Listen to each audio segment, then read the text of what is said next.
Welcome dear students, आप सभी का स्वागत है हमारे यूट्यूब चैनल पे। तो दोस्तों और प्यारे बच्चों, इस वीडियो में हम बात करने वाले हैं कक्षा 8वीं विषय अंग्रेजी का कंप्लीट पेपर सॉल्यूशन, जो कि आपकी परीक्षा में आने वाला है। ठीक है, आपकी परीक्षा आपको पता ही है 6 मार्च से होने वाली है।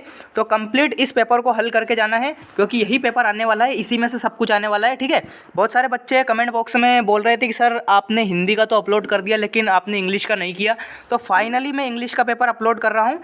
ठीक है, और इस वीडियो को देखने के बाद आप पूर्णांक 60/60 प्राप्त करोगे, ये मेरी गारंटी है। ठीक है, इसलिए चैनल को सब्सक्राइब कर लो, क्योंकि A to Z में सारे के सारे पेपर दूंगा आपको, चाहे वो हिंदी हो, इंग्लिश हो, संस्कृत हो, विज्ञान हो, सामाजिक विज्ञान हो या मैथ्स हो। ठीक है, सारे के सारे पेपर इसी यूट्यूब चैनल पे डाले जाएंगे। तो वीडियो को अधिक से अधिक शेयर कर दीजिए और चैनल को सब्सक्राइब कर लीजिए। ठीक है, ताकि ऐसे ही वीडियो की नोटिफिकेशन सबसे पहले आपको मिल जाएगी। ठीक है, चलिए, तो कक्षा 8वीं विषय अंग्रेजी का अपन पेपर करने वाले हैं, जो कि परीक्षा में ही आने वाला है। ठीक है, इसी में से आने वाला है, तो आप कहीं पे भी ना भटके, केवल इस वीडियो को वॉच करें।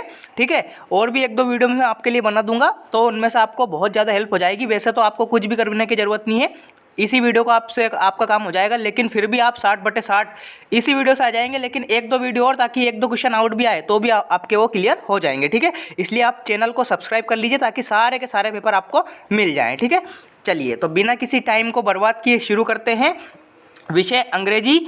और कक्षा 8वीं का हम पेपर करेंगे। ठीक है, 2.5 घंटे आपको मिलते हैं, पूर्णांक 60, कुल प्रश्न की संख्या 24। ठीक है, चलिए, बिना किसी टाइम को वेस्ट किए शुरू करते हैं। ये आपका कुछ इस प्रकार से ये पेपर होगा। ठीक है, और आपकी कॉपी होगी, इसमें आपको रोल नंबर लिखना है, शाला का नाम लिखना है, परीक्षा केंद्र, परीक्षा दिनांक। ठीक है, चलिए शुरू करते हैं। पहला जो क्वेश्चन है, देखिए, पूछा जाता है आपका कंप्लीट पैसेज पूछा जाता है। ठीक है, मल्टीपल चॉइस क्वेश्चन होते हैं, 5 क्वेश्चन इस पैसेज में से आते हैं। ठीक है, आपको देख देख के लिखना होता है। ठीक है, तो पैसेज का एक ट्रिक है पैसेज को सोल्व करने की, कि सबसे पहले आप पैसेज को अच्छी तरह से रीड कीजिए। ठीक है, रीड कीजिए, अब थोड़ा सा मतलब आपको इसमें समझ में आ जाएगा कि किसके बारे में बोल रहा है ये, और देन आप जो क्वेश्चन करोगे उसके लाइन टू लाइन आपको आंसर्स मिल जाएंगे। ठीक है, चलिए, तो मैं आपके लिए पैसेज थोड़ा सा हल्का सा रीड कर देता हूँ। देखिए, a man who develops the habit of reading books is always happy because books are the source of enjoyment, inspiration and instruction. यानी कि कोई आदमी जो किताबें पढ़ने की आदत रखता है वो हमेशा खुश रहता है। ठीक है, बिल्कुल सही बात है। In the company of books nobody feels lonely, यानी कि अगर कोई किताब की संगत करता है तो उसे अकेला नहीं, वो अकेला फील नहीं करता है। ठीक है, he always has a pleasant occupation of leisure moment. ठीक है, तो इस प्रकार से आप कंप्लीट पैसेज को रीड कीजिए, देन आप क्वेश्चन के आंसर दीजिए। ठीक है, चलिए, पहला क्वेश्चन क्या है, डैश यानी कि fill in the blanks are the source of enjoyment, inspiration and instruction. ठीक है, तो यहाँ पे आपका स्पष्ट सी बात लिखी है कि books are the source of enjoyment and inspiration and instruction. ठीक है, तो पहले क्वेश्चन का करेक्ट आंसर क्या जाएगा, पहले क्वेश्चन का करेक्ट आंसर आपका जाएगा सी ऑप्शन, यानी कि बुक्स इस क्वेश्चन का करेक्ट आंसर आ जाएगा। ठीक है, आपको लाइन टू लाइन मिलेंगे, तो बिल्कुल भी घबराने की जरूरत नहीं है, सारे के सारे इसी पैसेज में से आपको मिल जाएंगे। ठीक है, चलिए अगला क्वेश्चन देखते हैं। अगला क्वेश्चन क्या है, in the company of books nobody feels, अगर कोई किताब की संगति करता है तो वो कैसा फील नहीं करता है। तो यहाँ पे स्पष्ट सी लाइन लिखी है कि in the company of books nobody feels lonely. ठीक है, अकेला फील वो नहीं करता है। ठीक है, तो लोनली यानी कि कौन सा ऑप्शन है, लोनली, आपका बी ऑप्शन इस क्वेश्चन का करेक्ट आंसर हो जाएगा। ठीक है, बी ऑप्शन। चलिए अगला क्वेश्चन देखते हैं। In the passage Ruskin calls book Kings treasure, the treasure is filled with. तो देखिए, यहाँ पे आपकी स्पष्ट सी लाइन लिखी है कि treasures field not with gold, यानी कि सोने से नहीं, सिल्वर यानी कि चांदी से नहीं, बट विथ नॉलेज, नॉलेज से भरी है। ठीक है, नॉलेज का खजाना है बुक्स। ठीक है, तो यहाँ पे आपका करेक्ट आंसर क्या जाएगा, डी ऑप्शन इस क्वेश्चन का राइट आंसर आ जाएगा, नॉलेज इस क्वेश्चन का करेक्ट आंसर आ जाएगा। ठीक है, चलिए अगला क्वेश्चन देखते हैं। The plural form of company is, company का अगर हम प्लूरल बनाएं तो देखिए, जहाँ पे भी आपका वाई हो उसका अगर प्लूरल बनाना हो तो वाई हटा के हम IES लगा देते हैं। ठीक है, तो कंपनी का प्लूरल क्या हो जाएगा, COMPAN, अब वाई की जगह IES लगा देंगे हम। ठीक है, तो कंपनीज इस क्वेश्चन का करेक्ट आंसर आ जाएगा, कंपनी का प्लूरल कंपनीज हो जाएगा। ठीक है, तो कौन सा ऑप्शन है आपका, ए ऑप्शन इस क्वेश्चन का करेक्ट आंसर हो जाएगा। ठीक है, ए ऑप्शन। चलिए अगला क्वेश्चन देखते हैं। The comparative degree of important is, important की कंपेरेटिव डिग्री क्या है? तो देखिए आपकी 3 प्रकार की डिग्री होती है। सबसे पहले आती है पॉजिटिव, देन आती है आपकी कंपेरेटिव एंड देन आती है आपकी सुपरलेटिव डिग्री। ठीक है, तो 3 प्रकार की डिग्री होती है। तो इम्पोर्टेंट की कंपेरेटिव डिग्री आपको बनाना है। तो important, more important, most important. ठीक है, तो कंपेरेटिव डिग्री क्या आ जाएगी इसकी?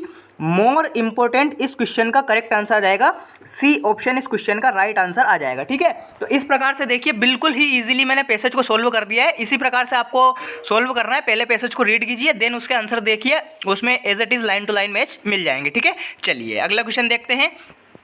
देखिए 6 से 10 ये आपकी जो बुक है उसमें से पूछे जाते हैं। ठीक है, ये आप बिल्कुल अच्छे से याद कीजिए इनको। चलिए पहला क्वेश्चन क्या है? The king invited dash to the court and asked him to draw his portrait, यानी कि राजा ने किसे उसके कोर्ट में, यानी कि उसका जो दरबार लगता है उसमें आमंत्रित किया था। तो उसने आमंत्रित किया था राजा वर्मा को। ठीक है, सी ऑप्शन इस क्वेश्चन का करेक्ट आंसर आ जाएगा। ठीक है, सी ऑप्शन। चलिए अगला क्वेश्चन देखते हैं। ए डैम इज डैश, डैम क्या है? तो डैम आपने देखा होगा, डैम क्या है? A big wall across a river, यानी कि नदी के सामने एक बहुत बड़ी दीवार की तरह होता है डैम। ठीक है, डैम आपने देखा होगा गाँवों में कैसे रोक देते हैं पानी को। ठीक है, तो वो डैम होता है। तो डैम क्या होता है? A big wall across a river, यानी कि नदी के सामने एक दीवार खड़ी हो जाती है, इसी प्रकार इसी को डैम बोलते हैं। ठीक है, तो इस तरह से आपका आंसर बी ऑप्शन इस क्वेश्चन का करेक्ट आंसर आ जाएगा प्यारे बच्चों। ठीक है, चलिए अगला क्वेश्चन देखते हैं। In the poem the moon the poet says cuddle to sleep to be out of her way. Cuddle means, cuddle का मतलब क्या है? तो हग, यानी कि ए ऑप्शन इस क्वेश्चन का करेक्ट आंसर आ जाएगा। ठीक है, ए ऑप्शन इस क्वेश्चन का राइट आंसर आ जाएगा। ठीक है, हग, ए ऑप्शन। ठीक है, चलिए अगला क्वेश्चन देखते हैं।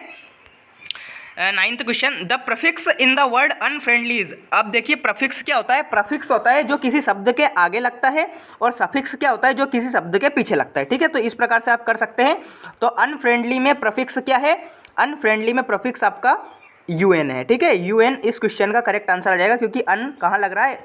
आगे लग रहा है। ठीक है, कन्फ्यूज नहीं होना है। प्रफिक्स क्या होता है? जो किसी वर्ड के आगे लगता है, और सफिक्स क्या होता है? जो किसी वर्ड के पीछे लगता है। ठीक है, तो अनफ्रेंडली में आपको प्रफिक्स बताना है, तो प्रफिक्स आपका अन आ जाएगा, और अगर यहाँ पे पूछता सफिक्स तो सफिक्स आपका आ जाता LY। ठीक है, लेकिन यहाँ पे क्या पूछा है? लेकिन यहाँ पे पूछा है प्रफिक्स पूछा है, तो अनफ्रेंडली में आपका प्रफिक्स क्या आ जाएगा? अन आ जाएगा, यानी कि सी ऑप्शन इस क्वेश्चन का करेक्ट आंसर हो जाएगा। ठीक है, चलिए अगले क्वेश्चन की ओर बढ़ते हैं। अगला क्वेश्चन क्या है? The word monkey is, monkey एक क्या है? नाउन है कि क्या है? वर्ब है, एडजेक्टिव है, क्या है? तो देखिए अगर हम किसी चीज़ का नाम दे दें, जैसे कि मंकी एक नाम है बंदर का, तो ये आपका एक नाउन होगा। ठीक है, बी ऑप्शन इस क्वेश्चन का करेक्ट आंसर हो जाएगा प्यारे बच्चों। ठीक है, चलिए जी, इस प्रकार से आपके ऑब्जेक्टिव्स हो जाएंगे। अब देखते हैं क्वेश्चन आंसर। 11 से 20 तक देखिए शॉर्ट आंसर पूछे जाते हैं। हर क्वेश्चन का 3 मार्क होता है। ठीक है, चलिए तो मोस्ट IMP क्वेश्चन है, इन सबके आंसर्स मैं आपको शो करूंगा, वीडियो में बने रहिए। ठीक है, चलिए पहला क्वेश्चन क्या है? Which is the best of all virtues, यानी कि सभी में बेस्ट क्या है? तो आपका वैसे तो मैं इसका आंसर बता देता हूँ कि ऑनेस्टी, यानी कि ईमानदारी। ठीक है, लेकिन मैं आपको सारे के सारे आंसर शो करूँगा भी सही, ताकि आप उनको स्क्रीनशॉट लेके याद कर लीजिए, या फिर उन्हें कॉपी में नोट डाउन कर लीजिए साथ के साथ। ठीक है, तो इसका आंसर क्या जाएगा? ऑनेस्टी, लेकिन मैं इसका आंसर भी शो करूँगा अभी आपको। ठीक है, तो पहले एक काम करते हैं, पहले सारे क्वेश्चंस को रीड कर लेते हैं, देन इनका आंसर अपन देखते हैं। ठीक है, चलिए 12th क्वेश्चन क्या है? Where did Kalpana Chawla complete her schooling from. Kalpana Chawla ने अपनी स्कूलिंग कहाँ से की थी? ठीक है, और अगला क्वेश्चन है when was Chandrashekhar attracted towards more aggressive revolutionary ideals, यानी कि चंद्रशेखर आज़ाद जो थे वो क्रांतिकारी कब बने थे, कैसे बने? ठीक है, ये आपको बताना है। चलिए अगला क्वेश्चन क्या है? अगला क्वेश्चन है why are we facing secretary of water, यानी कि हम पानी की कमी फील क्यों कर रहे हैं? पानी आपको पता ही है दिन ब दिन कम होता जा रहा है, तो ये आपको कारण बताना है इसका। ठीक है, चलिए अगला क्वेश्चन क्या है? Why do we wish for another chance, हमें एक दूसरे मौके का इच्छा क्यों करनी चाहिए? ठीक है, ये भी आपको बताना है। 16th क्वेश्चन है what do the birdies do when the moon shines, यानी कि पक्षी क्या करते हैं जब चांद आपका चमकता है, ये भी आपको बताना है। ठीक है, तो 16 तक ये मैं आपको आंसर शो कर देता हूँ ताकि आपको कोई दिक्कत ना हो। चलिए इनका आंसर देख लेते हैं।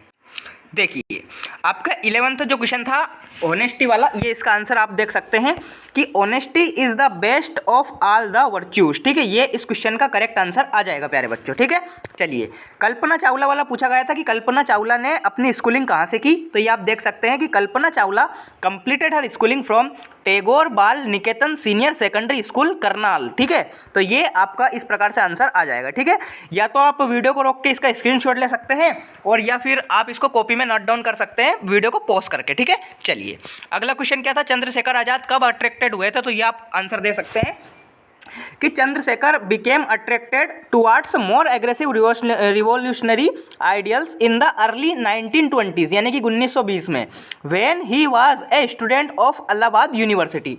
जब वो इलाहाबाद यूनिवर्सिटी में पढ़ते थे तब वो क्रांतिकारी की तरफ अग्रेसिव हुए थे। तो ये आपका राइट आंसर आ जाएगा। ठीक है, अगला देखते हैं ये वाला। ठीक है, ये क्वेश्चन आपसे पूछा गया था, collapsed infrastructure and distribution systems, contamination, conflict और poor management of water resources, यानी कि पानी की कमी कैसे होती जा रही है, तो ये इसके बारे में आपको याद करना है। ठीक है, चलिए अगला क्वेश्चन क्या है, why do we wish for another chance, तो ये देखिए यहाँ पे कि to correct our mistakes in order to make a new beginning we wish for another chance, यानी कि हमें गलतियाँ सुधारने के लिए एक और मौके की जरूरत होती है प्यारे बच्चों। ठीक है, चलिए जी 16th क्वेश्चन है। 16th क्वेश्चन क्या पूछा गया है आपसे, 16th क्वेश्चन पूछा गया है व्हेन द मून साइंस, यानी कि जब पूछा गया था क्वेश्चन कि जब चांद चमकता है तो पक्षी कहाँ चले जाते हैं, तो यहाँ पे दे रखा है कि व्हेन द मून साइंस, जब चांद चमकता है, birds may do a variety of things depending on their spaces and habits, some birds may roost and sleep while other may be active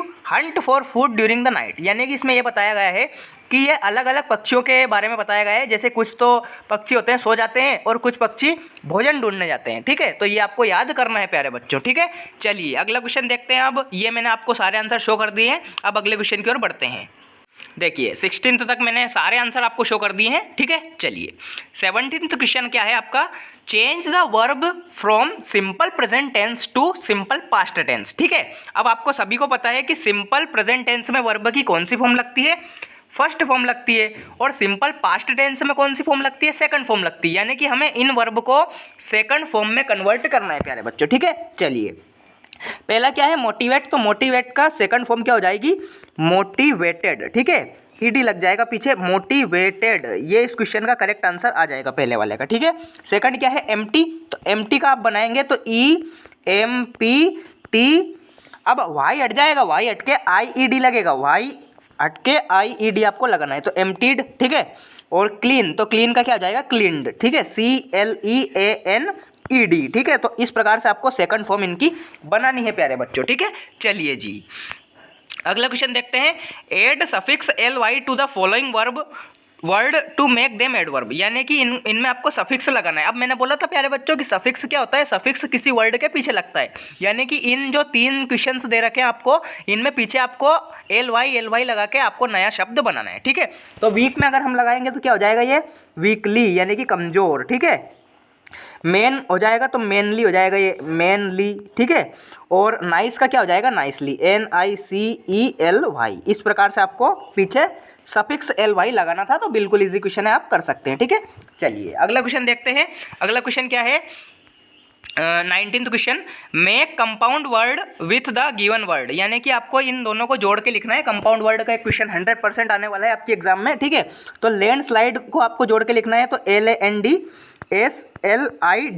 ठीक है, लैंडस्लाइड ये हो जाएगा। ठीक है, आगे क्या है, फायरवुड, तो फायरवुड को कैसे लिखेंगे आप, FIREWOOD। ठीक है, ये बिल्कुल ईजी है।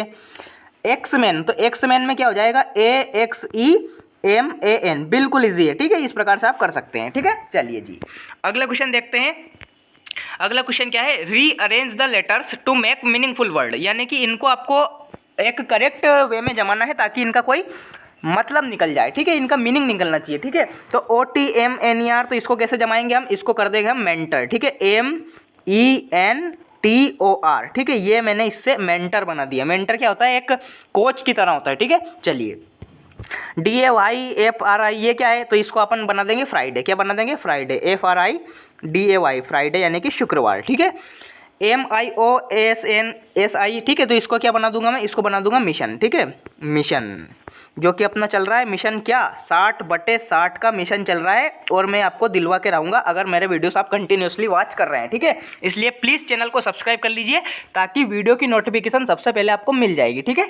चलिए जी, नेक्स्ट क्वेश्चन देखते हैं। लॉन्ग आंसर्स क्वेश्चंस आपसे पूछे जाते हैं 21 to 24 तक, यानी कि इनके आपके अच्छे मार्क्स होते हैं। पहला क्वेश्चन क्या है, write a short note on Chipko movement. Chipko आंदोलन जो हुआ था इसको आपको शॉर्ट नोट लिखना है, बिल्कुल आप लिख सकते हैं, मैं इसका आंसर आपको शो कर दूंगा वैसे तो, ठीक है।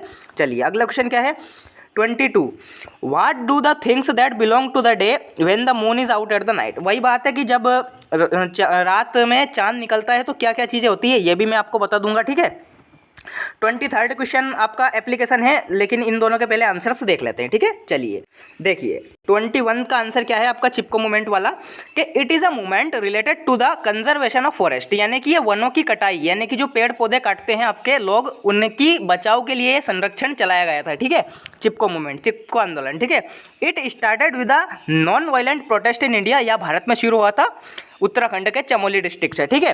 The Chipko movement was initiate by the well known environmentalist Sundarlal Bahuguna द्वारा ये चलाया गया था प्यारे बच्चों, ठीक है। आप इसका खास ध्यान रखिए, ये क्वेश्चन मोस्ट IMP है, परीक्षा में आएगा, ठीक है। इसलिए आप इसको कंप्लीट याद कीजिए, ठीक है। अगला क्वेश्चन क्या था कि जब रात में चांद निकलता है तो क्या क्या चीज़ें होती है, तो देखिए all the things that belong to the day sleep at night, for example the sun goes to bed, यानी कि जो सूरज है वो सोने चला जाता है, ऐसा बोला गया है आपकी कविता में। द फ्लावर्स क्लोज, फूल बंद हो जाते हैं, ऐसा बोला गया है। And the birds nasal down, यानी कि जो ये आपके पक्षी होते हैं वो घोंसले में सो जाते हैं।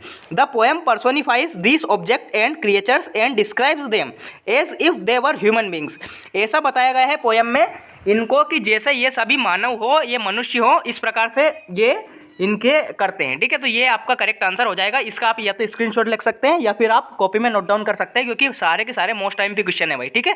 चलिए अगला क्वेश्चन देखते हैं।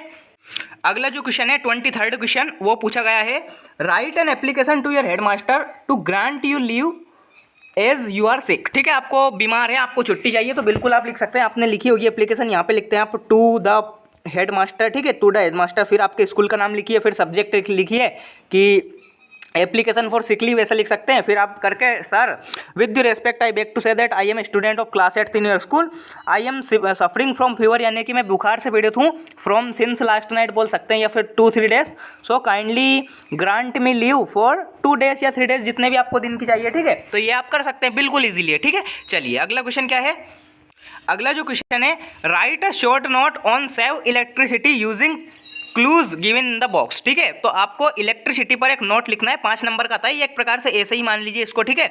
ऐसे आप याद कर सकते हैं, वंडर ऑफ साइंस का याद कीजिए, ठीक है, और भी आप याद कर सकते हैं। तो यहाँ पे इलेक्ट्रिसिटी के बारे में पूछा गया है, तो यहाँ से देखिए आप लिख सकते हैं, ये ब्रैकेट में दे रखे हैं, switch off lights, work during day time, power saving lamps end devices, unnecessary electric decoration, Valentine and lighted houses, ठीक है। तो इस प्रकार से आप लिख सकते हैं बिल्कुल इजीली, ठीक है। चलिए तो इस प्रकार से आपका कंप्लीट पेपर आएगा बच्चों। मैंने पूरा का पूरा वीडियो सॉल्यूशन करा दिया है। इस वीडियो को अधिक से अधिक शेयर कर दो उन बच्चों के पास जो बहुत ही ज़्यादा कमज़ोर है या जिनको इस YouTube चैनल के बारे में पता ही नहीं है, ठीक है। यहाँ पे पेपर भाई सारे के सारे आते हैं 60/60 में दिलवाता हूँ बच्चों को, ठीक है। चलिए तो मिलते हैं नेक्स्ट वीडियो में, तब तक के लिए टाटा बाय बाय, जय हिंद। Subscribe to the YouTube channel, मिलते हैं नेक्स्ट वीडियो में।